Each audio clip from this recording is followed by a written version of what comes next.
Hi viewers, welcome to our channel. ప్రస్తుతం మనతో పాటు సీనియర్ జర్నలిస్ట్ దాము బాలా సార్ వారితో మాట్లాడాం.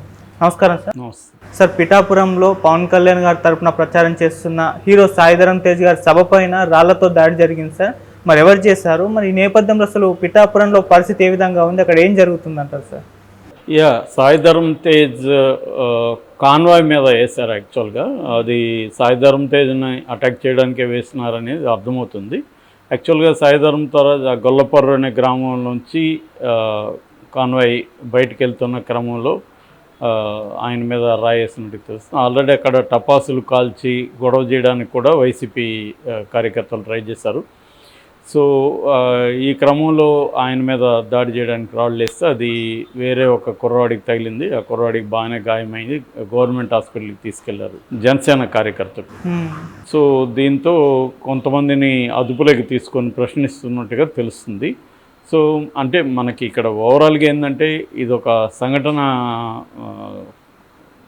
మాత్రమే కాదు, దీని వెనక ఒక కాన్ఫ్లిక్ట్ క్లియర్గా తెలుస్తుంది. అక్కడ అంటే ఇటు కాకినాడలో ఎంపీగా ఉదయ్ శ్రీనివాస్ చేస్తున్నాడు, అక్కడ పిఠాపురంలో పవన్ కళ్యాణ్ చేస్తున్నాడు. వీళ్ళిద్దరి తరపున అనేక మందిని దించుతున్నారు. ఫస్ట్లేమో జబర్దస్త్ వాళ్ళు వచ్చారు, కొంతమంది సీరియల్ నటులు వచ్చారు, తర్వాత కొరియోగ్రాఫర్స్ వచ్చారు, ఇలాగా వస్తున్నారు. అది కాకుండా చిరంజీవి ఫ్యామిలీ నుంచి కూడా నటుల్ని అందరినీ కూడా రప్పిస్తున్నట్టు కనబడుతుంది వరుసగా. మన వరుణ్ తేజీ వచ్చాడు, వాళ్ళ మదర్ ఆమె కూడా చేసింది, నాగబాబు భార్య. ఇప్పుడు సాయిధరమ్ తేజ్ వస్తున్నాడు. సాయిధరమ్ తేజ్ మనకు తెలుసు, చిరంజీవి వాళ్ళ సిస్టర్ వాళ్ళ కొడుకు. సో ఇక్కడ క్లియర్గా ఏంటంటే పవన్ కళ్యాణ్కు అక్కడ కొంత టఫ్ సిచ్యువేషన్ ఉందనేది అక్కడ నుంచి వస్తున్న మనకి రిపోర్టు. అంత ఈజీ సునాయాసంగా గెలిచే పరిస్థితే పవన్ కళ్యాణ్ లేడు, చాలా టఫ్గా ఉంది. దానికి కారణం ఏంటంటే పవన్ కళ్యాణ్కి గ్రౌండ్ లెవెల్లో అక్కడేమీ లేకపోవడం. అక్కడ కాపు ఓట్లు అయితే 90,000 పైన ఉన్నాయి, కానీ అవన్నీ గుంపగత్తుగా పడే అవకాశం లేదు. ఎందుకంటే కాపు యూత్ అయితే పవన్ కళ్యాణ్కి ఉన్నారు. ఆ యూత్లో చాలామందికి ఓట్లు లేని పిల్లలు ఎక్కువ మంది ఉన్నారు. ఏజ్ అయ్యే కొద్ది కాపుల్లో పవన్కి యాంటీగానే ఉన్నారు అనేది చెప్తున్నారు. దీనికి ప్రధాన కారణాలు మనం ఆల్రెడీ చాలాసార్లు విశ్లేషించుకున్నాం. ఎందుకంటే పవన్ కళ్యాణ్కి పవర్ షేరింగ్ ఉంటుంది, పవన్ కళ్యాణ్కి కనీసం ఒక 50 సీట్లు జనసేనకి ఇస్తారు అన్నది ముందుగా నమ్మించారు వీళ్ళే. పవన్ కళ్యాణ్, చంద్రబాబు వీళ్ళే పవన్ కళ్యాణ్కి పెద్ద ఎత్తున ఇంపార్టెన్స్ ఇవ్వడం చంద్రబాబు. అట్లాగే పవన్ కళ్యాణ్ కూడా నేను సీఎం అవుతా అని మాట్లాడుతుండడం. అట్లాగే ఎన్నికల తర్వాత నేను చంద్రబాబు కూర్చొని ఎవరు సీఎం డిసైడ్ చేస్తాం, ఇట్లాంటివంతా మాట్లాడాడు పవన్ కళ్యాణ్. అంటే క్లియర్గా ఏంటంటే కనీసం ఒక టర్మ్ అన్న పవన్ కళ్యాణ్ సీఎం ఉంటాడేమో అనే ఒక నెరేటివ్ని బయటకు వదిలి నమ్మించారు. నిజానికి అది అప్పుడు ఏంటంటే ఈ కూటమిలోకి కింది స్థాయిలో అందరినీ కలుపుకొని వెళ్దాం అనేది చెప్పి వాళ్ళు ఒక ఉత్సాహాన్ని నింపడానికి అప్పుడు బాగా నిరాశ నిస్పృహలు ఉన్నాయి తెలుగుదేశంలో. ఎందుకంటే చంద్రబాబు అరెస్టు, దానివల్ల అరెస్టుకు నిరసనగా పెద్ద ఎత్తున ఉద్యమాలు రాకపోవడం, ఒక రకమైన నిరాశ నిస్పృహలో ఉన్న టైంలో ఇది అవసరమైంది వాళ్ళకి. ఏది పవన్ కళ్యాణ్కి పెద్ద ఎత్తున ఇంపార్టెన్స్ ఇస్తున్నారన్న నెరేటివ్ అవసరమైంది. దాని తర్వాత అవసరం పోయింది, అది ఉత్సాహం వచ్చింది, జనం బాగా సభలకు రావడం ఇవన్నీ చేశారు. మెల్లగా ప్రాక్టికల్గా వచ్చారు. ప్రాక్టికల్గా పవన్కు ఉన్న బలం ఎంత, 6% కూడా లేదు ఓట్లు, ఒకే ఒక సీట్ వచ్చింది. సో దాన్ని బట్టే చంద్రబాబు కానీ పవన్ కళ్యాణ్ కానీ ప్రాక్టికల్గా థింక్ చేయడం మొదలుపెట్టారు. ఇందులో పవన్ కళ్యాణ్కి ఎటువంటి ముఖ్యమంత్రి కానీ ఉప ముఖ్యమంత్రి కానీ ఇచ్చే పరిస్థితి లేదు అనేది కూడా తేల్చి చెప్పేశాడు లోకేష్ కూడా. దీంతో ఒక్కసారిగా జన సైనికుల్లో ఒక నిరాశ మళ్ళీ మొదలైంది. దీనివల్ల ఇప్పుడు మేజర్ ప్రాబ్లం ఏంటంటే పవన్ కళ్యాణ్కి అక్కడ గెలుపు అనేది చాలా టఫ్గా మారిపోయింది. మొత్తంగా జనసేన ఓట్లు టీడీపీకి పడతాయి, కానీ టీడీపీ ఓట్లు జనసేనకు పడతాయా అన్న ఒక ప్రశ్న అయితే అందరిలో ఇవాళ మొదలైంది. ఎందుకంటే టీడీపీ చాలా చోట్ల టీడీపీ వాళ్ళు జనసేన నాయకుల్ని అవమానపరచడం, వాళ్ళని ఆ మధ్య కూడా స్టేజ్ మీద తోసేసిన వీడియోలు చూసాము. ఇట్లా జరుగుతున్నాయి. ఇక్కడికి వచ్చేసరికి పిఠాపురం వచ్చేసరికి ఏంటంటే ఒకటి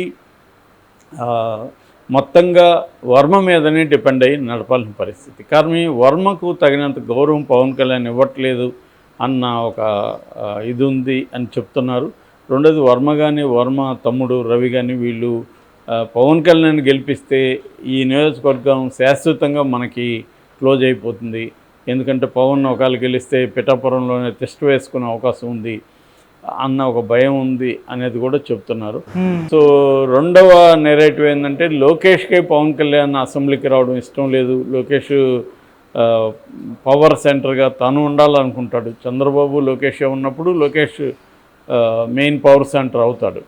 అంటే సకల శాఖ మంత్రి అయ్యే అవకాశం లోకేష్కి ఉంది క్లియర్గా. ఓకే, అది లేనప్పుడు పవన్ కళ్యాణ్ కూడా ఉంటే అక్కడ ఒక పవన్ చుట్టూ ఒక పవర్ సెంటర్ ఏర్పడుతుంది. అది బలపడుతుంది రేపొద్దున. పవన్ ఇప్పుడైతే తమకు అనుకూలంగా ఉన్నాడు, కానీ రేపొద్దున ఎలా బిహేవ్ చేస్తాడో తెలీదు. పవన్ మెంటాలిటీని ప్రిడిక్ట్ చేయడం కష్టం. అంటే ఫికల్ మైండ్ పవన్కి.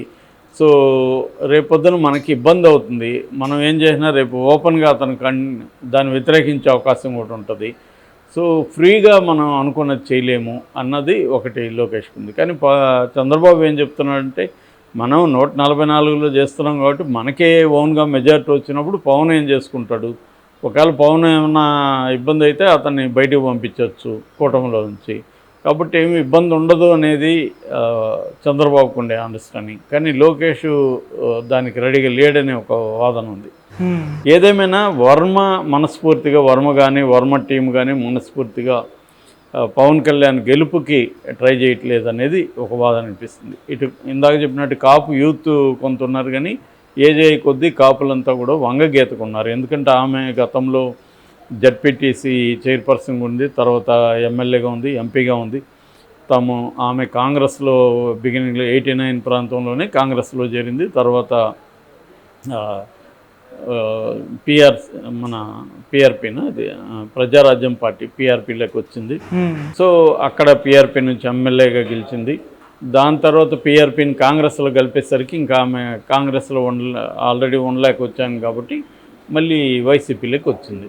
ఇలాగ వాళ్ళ కుటుంబం స్థానికంగా రాజకీయాల్లో ఎప్పటి నుంచో ఉన్నారు కాబట్టి వాళ్ళకు కూడా కాపు బలం ఉంది. అట్లాగే జగన్ ఏం చేస్తున్నా అంటే అక్కడ మిథున్ రెడ్డిని మోహరించాడు. అట్లాగే ఆయన ముద్రగడ పద్మనాభం ఒక పక్క చూస్తున్నారు. తర్వాత ద్వారంపూడి చంద్రశేఖరరావు, ఇలా వాళ్ళు మండలాల వైజ్గా పెద్ద లీడర్లను పెట్టి కులాల వైజ్గా ఆర్గనైజ్ చేసి ఆయా కులాల నాయకులను పట్టుకొని, అంటే గ్రౌండ్ లెవెల్ ఆర్గనైజేషన్ అనేది చాలా బలంగా జగన్ చేసుకుంటూ వెళ్తున్నాడు.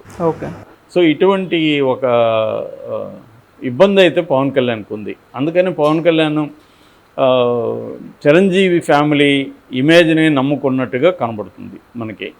సో అందుకని మెల్లమెల్లగా ఒక్కొక్కరిని దించి చిరంజీవిని కూడా ఎన్నికలకు దగ్గరగా ఉన్నప్పుడు దించితే 9వ తేదీ అట్లా, అంటే 11 వరకు ప్రచారం ఉంది కాబట్టి ఆ ఊపు, ఆ మైండ్ సెట్, ఆ ఉత్సాహం అనేది ఓట్లకి క్యారీ అవుతుంది. ప్రతిసారి పవన్ కళ్యాణ్ నిన్న మొన్న కూడా చూసాను నేను, మీరు ఇట్లా అరవడం కాదు, బ్యానర్లు పట్టుకోవడం కాదు, నాకు ఓట్లు వేయండి అని అడుగుతున్నాడు పిల్లల్ని.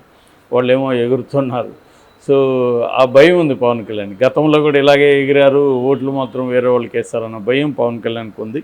సో అందువల్ల వాళ్ళని తెస్తున్నారు. దాన్ని బ్రేక్ చేయడం కోసం వైసీపీ వాళ్ళు కూడా కొంత వైలెన్స్లోకి వెళ్తున్నట్టుగా ఈ సంఘటన తెలియజేస్తుంది.